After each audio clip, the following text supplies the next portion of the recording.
കുട്ടികളെ നമസ്കാരം.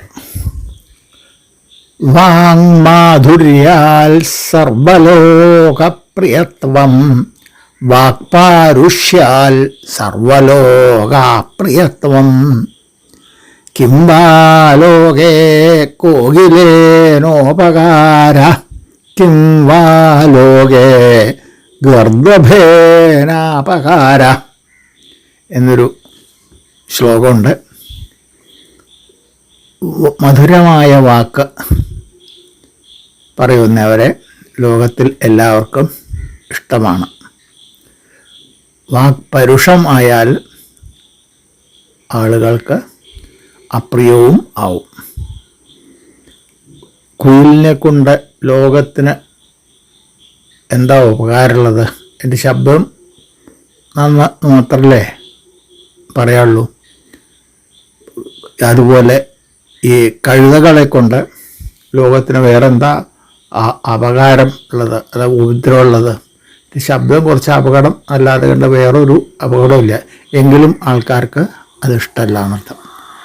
അപ്പോൾ വാക്ക്, പരുഷമായ വാക്ക് പറയാതിരിക്കുന്നതിൻ്റെ മഹത്വം ആണല്ലോ ഇത് വിളിച്ചു പറയുന്നത്. ഇതേ ആശയം തന്നെയാണ് വേറൊരു വിധത്തിൽ ഉറവങ്കര ഈ ബാലോപദേശത്തിലെ ഖണ്ഡം 2 ശ്ലോകം 21 നമ്മളോട് പറഞ്ഞു തരുന്നത്. നമുക്ക് ആ ശ്ലോകം നോക്കാം. പെണ്ണുങ്ങളോടും അയൽവാസികളായ മർത്യഷണ്ഡങ്ങളോടും അധികം ബലശാലിയോടും പുണ്യം പുലർന്നവരോടും ദ്വിജരോടുമുള്ളിൽ ദണ്ഡം വരും മൊഴി കഥിക്കുക കൂടിയാകാം. പെണ്ണുങ്ങളോടും അയൽവാസികളായ മർത്യഷണ്ഡങ്ങളോടും അധികം ബലശാലിയോടും പുണ്യം പുലർന്നവരോടും ദ്വിജരോടും ഉള്ളിൽ ദണ്ഡം വരും മൊഴി കഥിക്കുക കൂടി ആകാം എന്നാണ് ഇതിൻ്റെ അന്വയം. ഇപ്പോൾ കവി എന്താ പറയുന്നത്? കഥിക്കുക കൂടി ആകാം. ആകാന്ന് പറഞ്ഞാൽ എന്താ? ആവുകയില്ല, പറ്റുകയില്ല, കൊള്ളുകയില്ല, പാടില്ല എന്നർത്ഥം. കഥിക്കുക കൂടി ആകാം, പറയുക കൂടി, പറയലും കൂടി പാടില്ല എന്നർത്ഥം. അപ്പോൾ എന്തിനായി കൂടി എന്ന് പറയണത്? പറയാൻ പാടില്ല എന്ന് പറഞ്ഞാൽ ചെയ്യാൻ പാടില്ല എന്ന് 100%, പറയാനും കൂടി പാടില്ല എന്നാണ് പറയണത്. എന്ത് പറയാൻ പാടില്ല? ഉള്ളിൽ ദണ്ഡം വരും മൊഴി. ഉള്ളിൽ, അകത്ത്, മനസ്സിൽ ദണ്ഡം, വിഷമം, ദുഃഖം, സങ്കടം അങ്ങനെ വരുത്തുന്ന തരത്തിലുള്ള മൊഴി, വാക്ക്, അത് പറയാൻ കൂടി പാടില്ല എന്നാണ് കവി പറയണത്. കുട്ടികളെ നിങ്ങൾക്കുള്ള ഉപദേശമാണിത്. അപ്പോൾ നിങ്ങൾ ആരോടും പറയാൻ പാടില്ല എന്നാണ്. അത് ആരോടും എന്ന് പറഞ്ഞാൽ പ്രത്യേകിച്ച് ചിലരോട് ഒട്ടും പാടില്ല എന്നുള്ളതാണ് ഇതിൽ എടുത്തു പറയുന്നത്. അത് ആരൊക്കെയാണ് എന്ന് നോക്കാം. ആദ്യം പറയുന്ന പെണ്ണുങ്ങളോട്, സ്ത്രീജനങ്ങളോട് അവർക്ക് മനസ്സിൽ വിഷം വരുത്തുന്ന തരം വാക്ക്, പരുഷമായ വാക്ക് നമ്മൾ അവരോട് പറയാൻ പാടില്ല. അതാണ് ആദ്യം പറയണത്. അവരെ നമ്മെ ചൊടിപ്പിക്കാൻ പാകത്തിൽ വല്ലതും പറഞ്ഞാലും ശരി, അവരോട് മറുത്ത് കഠിനമായിട്ടുള്ള വാക്കുകൾ പറയാൻ പാടില്ല എന്ന് ചുരുക്കം.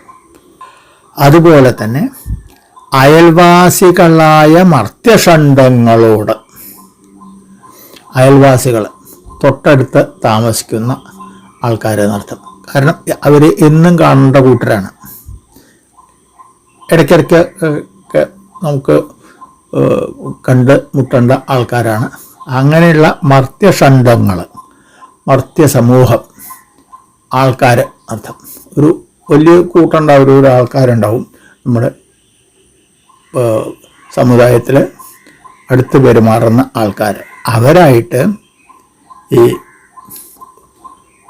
വാക്തർക്കം, വാക്പരുഷം, പാരുഷ്യം ഉണ്ടാവാൻ പാടില്ല. പിന്നെ അതുപോലെ തന്നെ അധികം ബലശാലിയോടും, നമ്മളെക്കാൾ ബലം കൂടിയ ആൾക്കാർ, അത് ഇന്ന ഇതിലൊന്നുമില്ല, സാമൂഹികമായിട്ട് നമ്മളെക്കാളിക്കും ഉയർന്ന ഇതിൽ ജീവിക്കുന്ന ആളാവും, ജോലി കൊണ്ട് മീതെയുള്ള ആളാവാം, അല്ലെങ്കിൽ ശാരീരിക ശക്തി കൊണ്ട് ആവാം, സമ്പത്തിൻ്റെ കാര്യം കൊണ്ടാവാം, നമ്മളെക്കാളിക്കും കൂടുതൽ ശക്തിയുള്ള ആൾക്കാരായിട്ട് ഈ പരുഷമായുള്ള വാക്ക് പ്രയോഗിക്കാൻ പാടില്ല എന്നർത്ഥം. പിന്നെ പറയുന്നതാണ് പുണ്യം പുലർന്നവരോടും, നല്ല പുണ്യം പാപം ചെയ്യാത്തവർ, നല്ല സജ്ജനങ്ങളായിട്ടുള്ള ആൾക്കാർ, അവരോടും പറയാൻ പാടില്ല.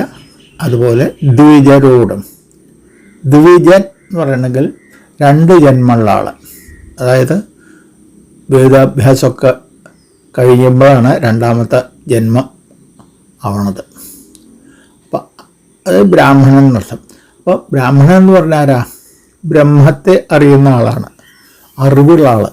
അപ്പം ഇത് വീണ്ടും പറയാണ്, ഇത് ജന്മന കിട്ടുന്നതല്ല, കർമ്മം കൊണ്ട് നേടിയെടുക്കേണ്ട ഒരവസ്ഥയാണ്. അറിവുള്ള ആൾക്കാർ, അതാണ് ബ്രാഹ്മണൻ എന്ന് പറഞ്ഞാൽ. അപ്പം അങ്ങനെയുള്ള അറിവുള്ള ആൾക്കാരോട് ഉടും ഈ ഉള്ളിൽ ദണ്ഡം വരും മൊഴി കഥിക്കുക കൂടി പറയാൻ പാടില്ല. അങ്ങനെ പൊതുവെ ആരോടും പറയാൻ പാടില്ല. പ്രത്യേകിച്ച് ഈ പറഞ്ഞ കൂട്ടരോട്, അതായത് പെണ്ണുങ്ങൾ, അയൽവാസികൾ, ബലശാലികൾ, സജ്ജനങ്ങൾ, അറിവുള്ളവർ, ഇത്തരം ആൾക്കാരോട് പരുഷമായുള്ള വാക്ക് ആപദ്ധർമ്മം എന്നുള്ള നിലയ്ക്ക് കൂടി ചെയ്യാൻ പാടില്ല എന്നുള്ള സംഗതിയാണ് കവി നമ്മളോട് ഈ ശ്ലോകത്തിൽ പറഞ്ഞു തരുന്നത്. നമുക്ക് ആ ശ്ലോകം ഒന്നുകൂടി ചൊല്ലാം. പെണ്ണുങ്ങളോടും അയൽവാസികളായ മർത്യഷണ്ഡങ്ങളോടും അധികം ബലശാലിയോടും പുണ്യം പുലർന്നവരോടും ദ്വിജരോടുമുള്ളിൽ ദണ്ഡം വരും മൊഴി കഥിക്കുക കൂടിയാകാം. പരുഷമായ വാക്ക് മൂർച്ചയുള്ള കത്തി പോലെയാണ്. അതെടുത്ത് പെരുമാറുമ്പോൾ വളരെ സൂക്ഷിക്കണം. കുട്ടികളുള്ളടുത്ത് അമ്മമാർ അവിടെയുള്ള കത്തികൾ കുട്ടികൾക്ക് എത്താത്ത ഉയരത്തിൽ സൂക്ഷിച്ചു വയ്ക്കുക പതിവുണ്ട്. കാരണം എങ്ങനെ ഉപയോഗിക്കണം എന്ന് അവർക്കറിയില്ല. അത് കാരണം അത് മറ്റുള്ളവരെയോ അവനവനെയോ ഉപദ്രവിക്കുന്ന വിധത്തിൽ അതെടുത്ത് പെരുമാറിയെന്ന് വരും. അതുപോലെ തന്നെയാണ് പരുഷമായ വാക്കും കുട്ടികളെ അത് ഉപയോഗിക്കുമ്പോൾ മനസ്സിരുത്തണം എന്നുള്ള കാര്യം നമ്മളെ ഓർമ്മപ്പെടുത്തുകയാണ് ഈ ശ്ലോകം വഴി. ഇത് നമുക്ക് നന്നായി പഠിച്ചിരിക്കാം. ബാക്കി അടുത്ത ദിവസമാവട്ടെ. എല്ലാവർക്കും നമസ്കാരം.